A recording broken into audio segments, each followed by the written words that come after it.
ॐ सहनाववतु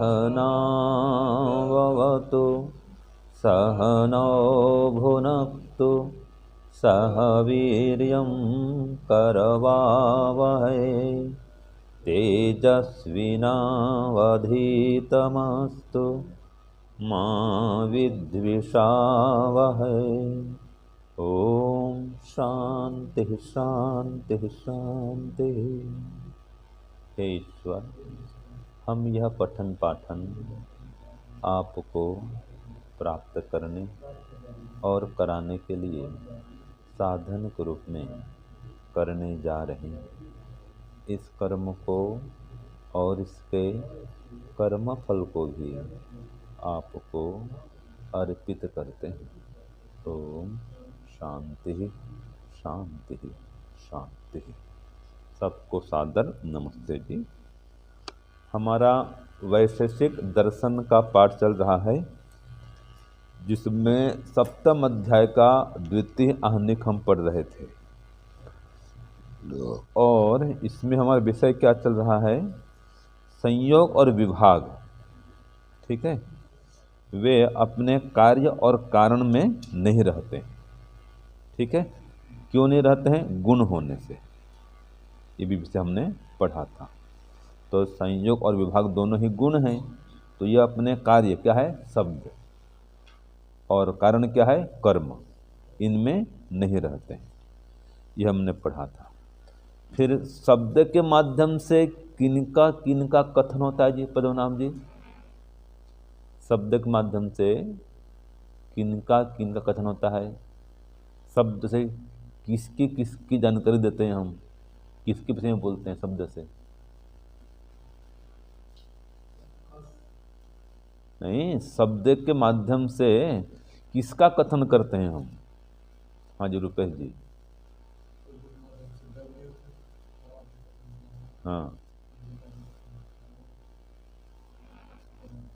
हाँ, शब्द के माध्यम से द्रव्य का कथन होता है। जैसे ये संचिका है, ठीक है, ये ट्यूबलाइट है, ये मोबाइल है, घड़ी है, ये कथन द्रव्य का हो रहा है।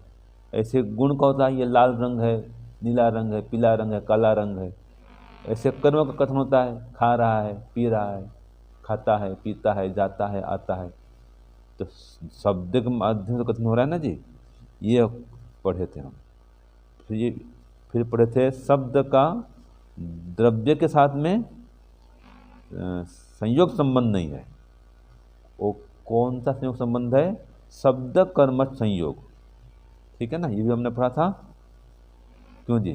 तो क्यों नहीं है ये? शब्द का द्रव्य के साथ में शब्द कर्मठ संयोग क्यों नहीं है? क्यों रुपेश जी? हाँ, शब्द गुण के निष्क्रिय होने से, माने कर्म से रहित होने से। यहाँ पर निष्क्रिय माने क्या है? कर्म से रहित। तो कर्म से रहित है, इसलिए शब्द का द्रव्य के साथ में संयोग नहीं हो सकता। तो संयोग माने क्या पढ़े थे हम यहाँ पर? शब्द कर्मठ संयोग। ठीक है। हाँ, अब इसके बाद में चलेगा सूत्र 17। तो पढ़िए, असति नास्ति इति च प्रयोगात। अब देखिए क्या कह रहा है इसमें कि द्रव्येण सह अपि द्रव्य कर्मज संबंध कल्प्यते, कि द्रव्य के साथ में द्रव्य कर्मज संबंध की कल्पना की जाए तो वो क्यों संभव नहीं है? कुतो न संभाव्यते, क्यों संभव नहीं है वो? ठीक है जी। तो ये प्रश्न बनेगा कि शब्द और अर्थ का, अर्थ माने वो द्रव्य, या हाँ अर्थ माने द्रव्य भी होता है। शब्द और अर्थ का संयोग संबंध क्यों सिद्ध नहीं होता? ठीक है, अर्थ माना उसका जो पदार्थ है, जो द्रव्य है। तो प्रश्न लिखिए, शब्द और अर्थ का, नहीं, शब्द और अर्थ का संयोग संबंध क्यों सिद्ध नहीं होता?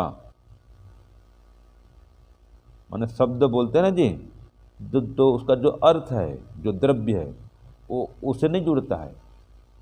क्यों नहीं जुड़ता, ये प्रश्न है। क्यों सिद्ध नहीं होता? अर्थ बन क्या है उसका? द्रव्य। हाँ, ये प्रश्न हो गया। अब उत्तर लिखिए। घड़े के नष्ट हो जाने पर, घड़े के नष्ट हो जाने पर घड़ा नहीं है, इसको बंद करो इन्वर्टेड कॉमा के अंदर, ये घड़ा नहीं है। हाँ, घड़े के नष्ट हो जाने पर आगे लिखिए, घड़ा नहीं है इस प्रकार के कथन का प्रयोग होने से। घड़ा नहीं है बोलते ना, घड़ा नष्ट हो गया तो घड़ा नहीं है इस प्रकार के कथन का प्रयोग होने से, या ऐसा प्रयोग होने से, घड़ा नहीं है ऐसा प्रयोग होने से, या इस प्रकार के कथन का प्रयोग होने से। शब्द और अर्थ का संयोग संबंध, शब्द और अर्थ का संयोग संबंध सिद्ध नहीं होता।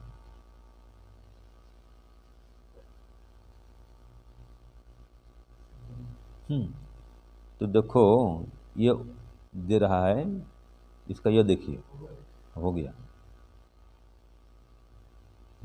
वो देखिए भाष्य में, अविद्यमाने घटे, क्यों जी? अविद्यमाने घटे माने अविद्यमान घट में, ठीक है। कैसा होता है इसका प्रयोग में? असत्य माने घड़े के नहीं रहने पर क्या प्रयोग करते हैं, कैसे प्रयोग करते हैं कि गृहे घटो न अस्ति, घर में घड़ा नहीं है, इति प्रयोगात, ऐसा प्रयोग होने से। और द्रव्य विद्यमान, अगर वो द्रव्य है तो घटो अस्ति इति शब्द प्रयुज्यते। क्या अर्थ हुआ कि घटो अस्ति माने क्या अर्थ हुआ? घड़ा है, तो ऐसे शब्द का प्रयोग करते हैं। अगर घड़ा है, विद्यमान है, तो क्या बोलते हैं? हाँ, जब घड़ा में वहाँ पर जाओ, पानी है ले जाओ। और अगर घड़ा टूट गया तो क्या बोलेंगे? भाई घड़ा नहीं है, ऐसे बोलते हैं ना। पानी कहाँ से है? घड़ा तो है नहीं, टूट गया। तो अब टूटा हुआ घड़ा है ऐसा नहीं बोलते हैं, जाओ टूटे हुए घड़े से पानी लाओ, कोई बोलेगा? बोलेंगे घड़ा नहीं है, बोलेंगे। तो घड़े के टूट जाने पर क्या बोलते हैं? घड़ा नहीं है, ऐसा प्रयोग होता है। तो अगर शब्द और अर्थ का संयोग होता तब तो फिर ऐसा नहीं बोलना पड़ता। घड़े के नष्ट होने पर भी घड़ा है ऐसे बोलना चाहिए ना भाई। तो जो द्रव्य है, घड़ा द्रव्य और शब्द, उसमें संयोग संबंध नहीं है। अगर संबंध होता संयोग वाला तो घड़ा है बोलने से घड़ा मिलना चाहिए वहाँ पर। आपने कहा रुपेश जी हैं, ठीक है जी, तो रुपेश जी हैं तो हमने कहा हैं, और नहीं है तो नहीं है। अगर ये शब्द में और रुपेश जी में संयोग संबंध होता तो क्या होता कि हमने कहा दिया रुपेश जी हैं तो होना चाहिए, भले वो कहीं पर भी हो, यहाँ दिखना चाहिए। लेकिन ऐसा तो नहीं होता है जी। आप किसी को बोल दो शब्द, तो क्या जो शब्द बोलते हैं वो पदार्थ उपस्थित हो जाता है? क्या नहीं होता है। तो अगर संबंध होता संयोग तो शब्द कहते हैं वो पदार्थ हाजिर हो जाता। लेकिन ऐसा नहीं होता है। आप कितने याद करते हैं, बोलते रहते हैं, ठीक है, क्या उनके याद करने से, उनके बोलने से, पुकारने पर वो आ जाता है क्या पदार्थ? क्या नहीं आता है ना भाई।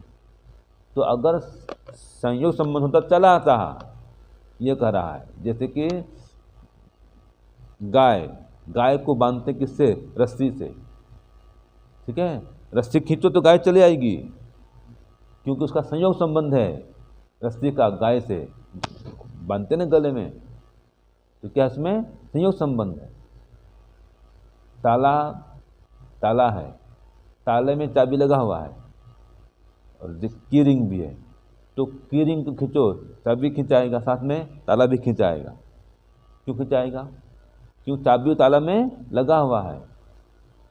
ये देखो दरवाजा की खिड़की, क्या बोलते उसको? खिड़की नहीं, कुंडी। कुंडी खींचते हो तो क्या होता है, दरवाज़ा भी खींचा हुआ चला आता है। क्यों? क्योंकि संयोग संबंध है। ठीक है, ऐसे घड़े में और घड़े के शब्द में, घड़ा शब्द और घड़ा जो पदार्थ उसमें अगर संयोग संबंध होता तो घड़ा बोलते ही घड़ा भी आ जाता। ऐसा होता नहीं है, क्योंकि दोनों में संयोग संबंध नहीं है। ठीक है जी, तो आगे पढ़ेंगे क्या संबंध है, वो भी आएगा। अगर घड़े में और घड़े के शब्द में संयोग संबंध नहीं है तो क्या संबंध है, वो भी आगे आएगा, पढ़ेंगे भी, बताएंगे क्या संबंध है। ठीक है जी, तो यह आपका 17 सूत्र हो गया। अब 18 देखो, शब्दार्थौ असंबद्धौ, बोलिए, शब्दार्थौ असंबद्धौ। प्रश्न लिखिए 18 का, ये सूत्र 18 हो गया। शब्द और अर्थ का कैसा संबंध नहीं है। ठीक है, अभी तो पढ़े थे शब्द और अर्थ का संयोग संबंध क्यों सिद्ध नहीं होता है, तो फिर कह रहा है कि शब्द और अर्थ का संबंध कैसा नहीं है, कैसा संबंध नहीं है। तो उत्तर लिखिए, शब्द और अर्थ का उभय कर्मज संयोग संबंध नहीं है। शब्द और अर्थ का उभय कर्मज संयोग संबंध नहीं है, तथा इनका समवाय संबंध भी नहीं है, तथा इनका समवाय संबंध भी नहीं है।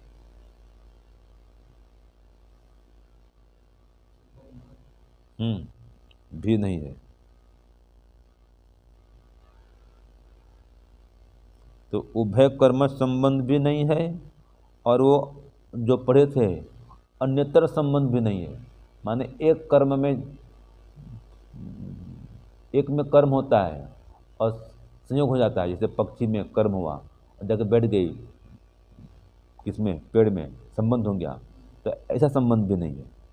तो लिखो, उभय कर्म संयोग संबंध नहीं है और इनका समवाय संबंध भी नहीं है।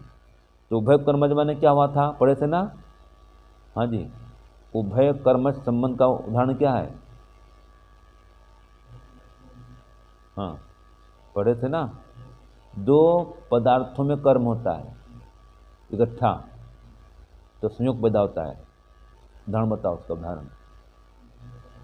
हाँ, दो भेड़ आए, कर्म हुआ, दोनों भेड़ दौड़े, आगे टकरा गए, इसको बोलते हैं उभय कर्मज संबंध, उभय कर्मज संयोग संबंध।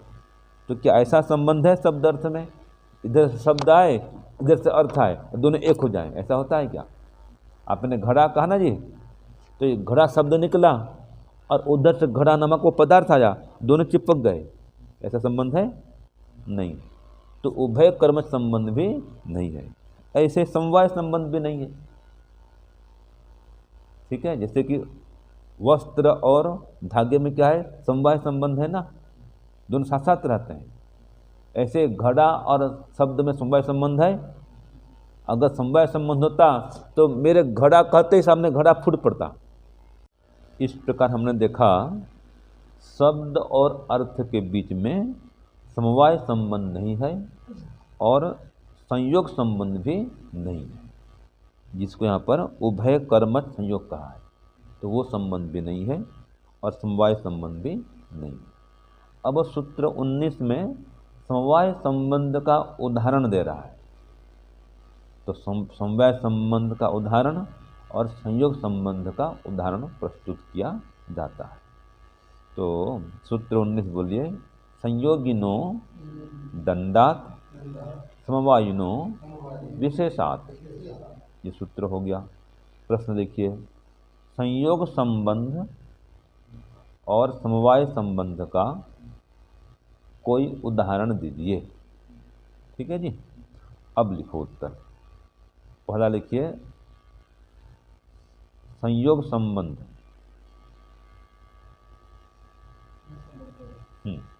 पहला लिखिए संयोग संबंध का उदाहरण, डैश दीजिए। हाथ से दंड को धारण करना, ये समवाय संयोग संबंध का उदाहरण है। ठीक है, दंड में लकड़ी, डंडा, तो हाथ से लकड़ी पकड़ा, संयोग किया आपने, तो ये हाथ से डंडे को पकड़ना, ये क्या है, संयोग संबंध का उदाहरण है। दूसरा लिखो, समवाय संबंध का उदाहरण, समवाय संबंध का उदाहरण। ठीक है जी, लिखिए, हाथी के अंग विशेष सूंड का, हाथी के अंग विशेष सूंड का हाथी के साथ, हाथी के साथ नित्य संबंध होने से, नित्य संबंध होने से यह समवाय संबंध का उदाहरण है, यह समवाय संबंध का उदाहरण है। तो समवाय संबंध माने नित्य संबंध। ठीक है जी, जैसे अभी मैंने कहा था ना, वस्त्र और धागे में क्या संबंध है, समवाय संबंध है। अगर वस्त्र है तो धागा रहेगा, नित्य संबंध है। ऐसे हाथी का सूंड और हाथी का संबंध नित्य है। ठीक है जी, हाँ, ये समवाय संबंध का उदाहरण हो गया। तो दोनों हो गया उदाहरण। अब देखिए, जो प्रश्न आया था ना जी अभी, कि शब्द और अर्थ के बीच संबंध कैसा नहीं है ना, तो वो तो पढ़े संबंध कैसा नहीं है। अब आ रहा है, शब्द से अर्थ का ज्ञान किस संबंध के कारण से होता है, माने क्या संबंध है, शब्द और अर्थ के बीच में क्या संबंध है, ये बता रहा है। तो सूत्र बोलिए, सामयिकः शब्दार्थ संप्रत्ययः। तो लिखिए प्रश्न, शब्द से अर्थ का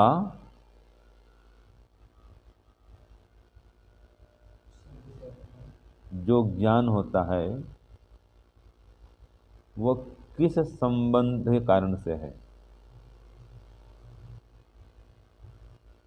शब्द से अर्थ का जो ज्ञान होता है वो किस संबंध के कारण से होता है, कर दो। ठीक है, माने शब्द और अर्थ के बीच में क्या संबंध है, मुख्य बात तो ये है ना, उस संबंध का नाम क्या है। तो उत्तर लिखिए, शब्द से अर्थ का जो ज्ञान होता है, शब्द से अर्थ का जो ज्ञान होता है वह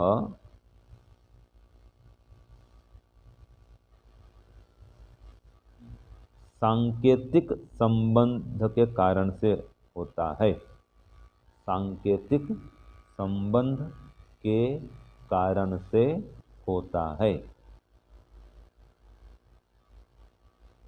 ठीक है जी, तो मतलब क्या सार निकला, शब्द और अर्थ के बीच में जो संबंध है वो क्या संबंध है, सांकेतिक संबंध है। संकेत करते हैं, ये घड़ा है लाओ, तो आपने संकेत किया, हाँ इसको घड़ा बोलते हैं, वो समझ गया, समझने वाला, सुनने वाला। आपने संकेत किया भाई ये घड़े को लाओ। ठीक है, तो अगर कोई जानता नहीं होगा तो ही समझेगा, हाँ इसको घड़ा बोलते हैं। जैसे मैं कहा भाई ये मोबाइल है, ठीक है, अब मैं बोलूँगा ये वहाँ पर मोबाइल है खिड़की में, मैं बोलूँगा भाई चल भाषम आ नहीं, तो वहाँ रखा हुआ है चल भाषम आ नहीं, तो आप समझ जाएंगे ना कि इसको चलभास कह रहे हैं। इशारा कर दिया देखो चलभास पड़ा है लेके आओ, तो समझ जाएंगे चलभास। ये क्या संबंध है, सांकेतिक संबंध। ठीक है ना, शब्द और अर्थ, चलभास क्या है, शब्द, ये मोबाइल क्या है, इसका अर्थ, चलभास बोलते हैं। ठीक है जी, तो ये संबंध क्या है, चलभास, हाँ चलते बात करते हैं चलभास। जैसे कि दूरभाष, आप दूरभाष, दूर तो बात करते हो, टेलीफोन को दूरभाष, और ये चलभाष, चलते बात करो इसमें। ठीक है जी, तो ये संबंध क्या है, सांकेतिक संबंध है। तो ये हो गया आपका सूत्र 20। ठीक है, इसको सूत्र में कहा है सामयिकः, शब्द अर्थ संप्रत्यय, सामयिक संबंध का सूत्र में, सामयिक माने सांकेतिक लिख लो, सूत्र में क्या लिखा है, सामयिक लिखा है, तो सामयिक माने सांकेतिक, तो ये सांकेतिक संबंध के कारण से शब्दार्थ का संप्रत्यय होता है, शब्द से अर्थ का ज्ञान होता है। ठीक है ना, तो सूत्र 20 भी पूरा हो गया। चलो, ओम शांति शांति शांति, सर्वेभ्यो नमः, सबको सादर नमस्ते।